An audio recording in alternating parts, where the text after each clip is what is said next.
Good morning guys! Welcome to my vlog. It's me, Aisha Mars. Ayan, magme-makeup tayo.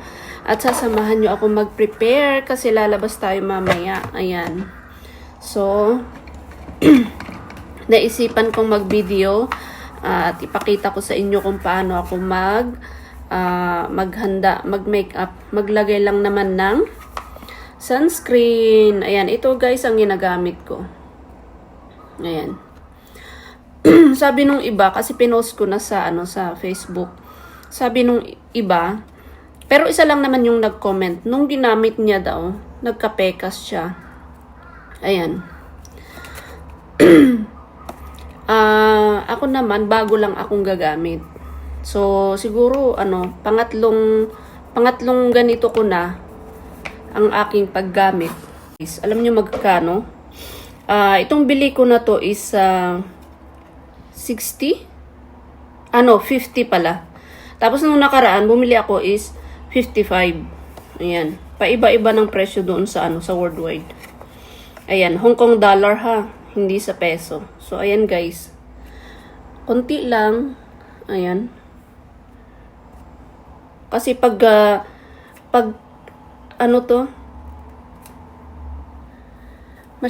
masyadong marami, masyadong maputi. Ayan guys, oh.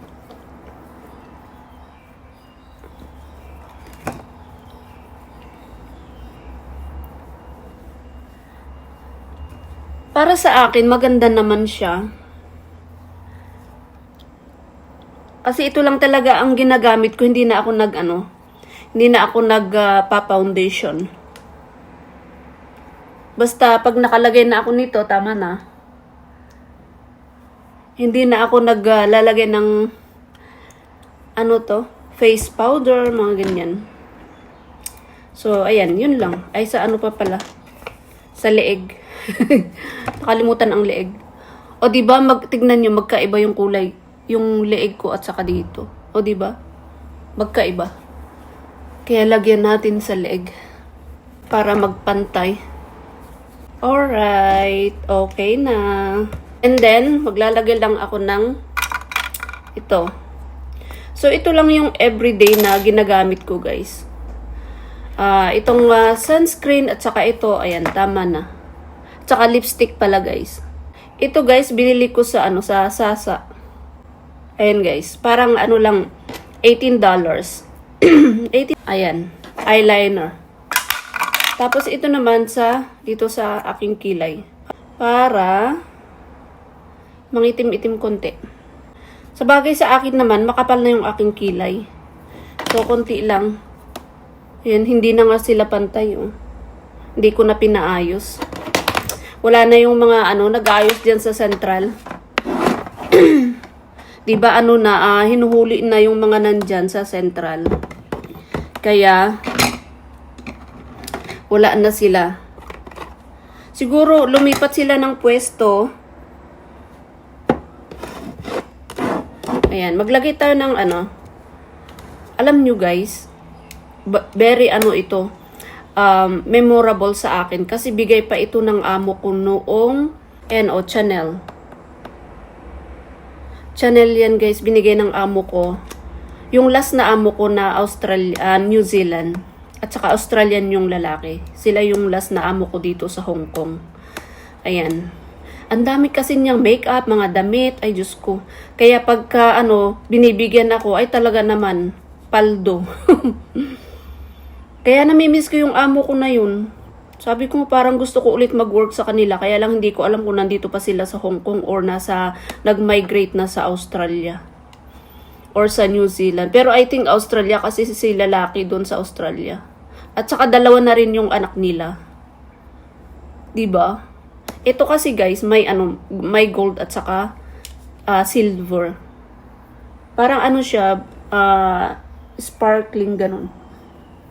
Parang para spark lang ng konti. O diba? Ayan kita nyo? Parang pumuputi siya. Ayan. Para mag-line naman yung ating nose, para magmukhang matangos, 'di ba? Hindi na nga matangos eh. Para magmukhang matangos lang. Ayan. So, ayan.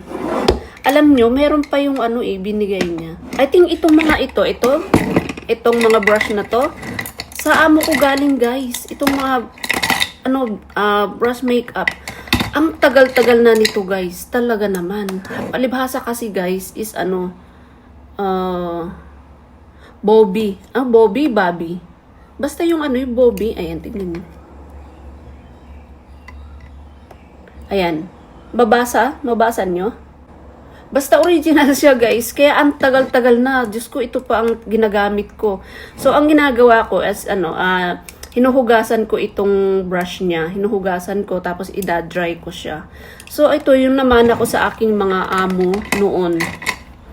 Na, anong taon ba yun? 2000, nag-work ako sa kanila ng 2011, 12, 13, 14. Oo. 2011 to 2014 kasi 4 years ko sa kanila. Ang bait nila guys. Diyos ko, wala akong masabi. Kasi dati magkalibin silang mag-asawa. And then after that, after 1 year ko sa kanila, ikinasal na sila. I think after 2 years ko sa kanila. And then nag-renew ako sa kanila and then kinasal na sila guys. And then after 1 year, ayun na, buntis si amo after ng kasal nila.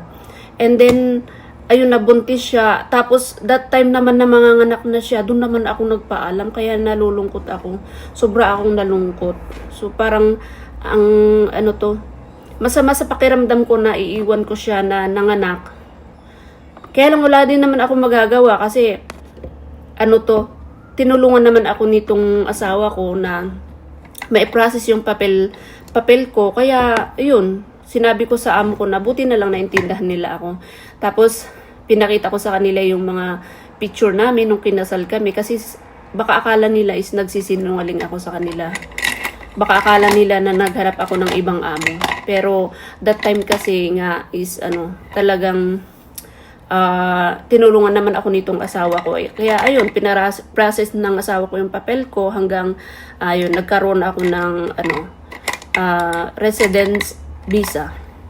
So anyway, next video na natin kung paano next video ko na yan kung ano yung ginawa namin. Pero alam nyo naman, syempre dumaan tayo sa proseso nila dito sa Hong Kong. So ayan, anyway, yan yung mga yung mga alaala ko kay boss, kay Madam Jasmine. Diyos ko, ang bait niya guys. Modelo kasi siya guys, model siya. And then fashionista, talagang pag nagsushooting sila kasama ako, pag pupunta sila ng mga pag meron silang mga photoshoot, ayan, andun ako, ayos ako ng mga damit, bit niya ako, ayun, kaya namimiss ko yung trabaho ko talaga noon.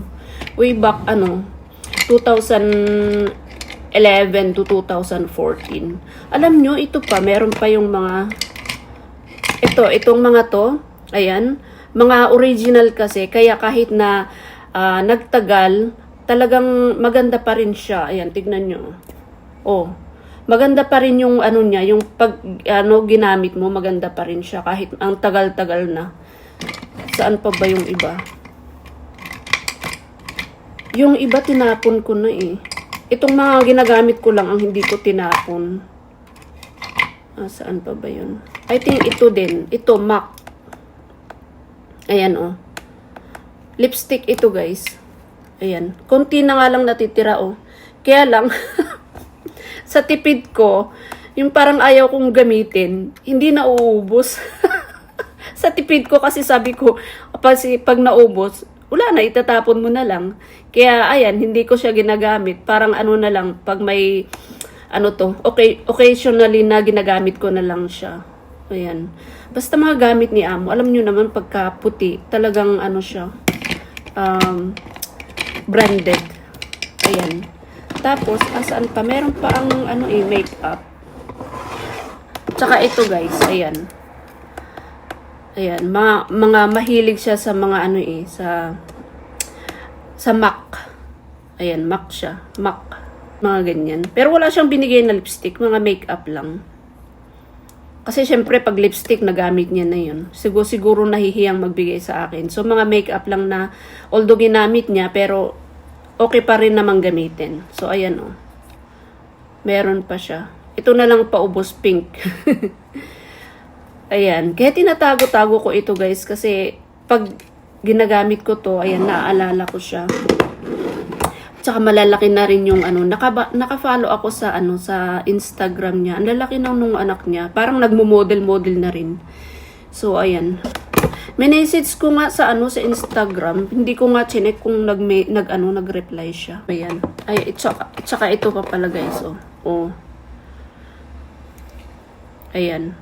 Ano ba yung ano to?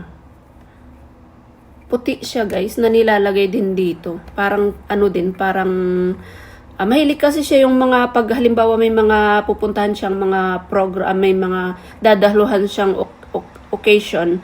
Ayan, ang hilig-hilig niyang maglagay dito ng ano, yung parang nangingislap-islap. Kaya ayan, puti. Parang ano siya, paint na puti. Ayan, ito yung mga alaala ko sa aking amo. Diyos ko, bigla ko nga silang naalala. Ang bait-bait nila guys, wala akong masabi. Pag hindi lang nga talaga ako nag-asawa noon, hindi ko sila iiwan.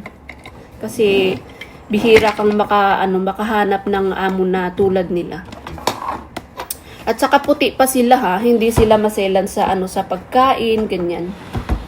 Hindi sila palakain kasi alam mo naman pag model nagda-diet, kaya isang isang broccoli, isang sausage, ayan okay na sa kanya, Diyos ko. Tapos nag-gym. Kasi sa lang siya, sa bahay lang din siya nagwo-work, yung amo kong babae. Yung amo kong lalaki naman, sa siya nagwo-work sa Pacific. Pacific, yung travel manager siya doon, so malaki ang sahod. Kaya pag minsan, hinahatidan ko si boss doon sa Central. Alam mo yung yung katabi ng Worldwide. Anong tawag doon sa building na yun? Elizabeth building ba yun? Basta doon siya nagwo-work. So pag minsan pumupunta ako doon, naghahatid ng baon ng lalaki. Ayan. Kaya nakakamiss din yung mga amo natin na mga mababait. Pero lahat naman sila, yung mga naging amo ko, kasi 3 silang naging amo ko within 8 years na pagtatrabaho ko dito sa Hong Kong. Yung una is Chinese. Tapos yung pangalawa, Thailander at saka Belgium. Ayan, puti din. And then, sila na yung pangatlo na naging amo ko. Sa 8 years akong naging OFW. Ayan. Ang sarap balik-balikan yung mga nakaraan.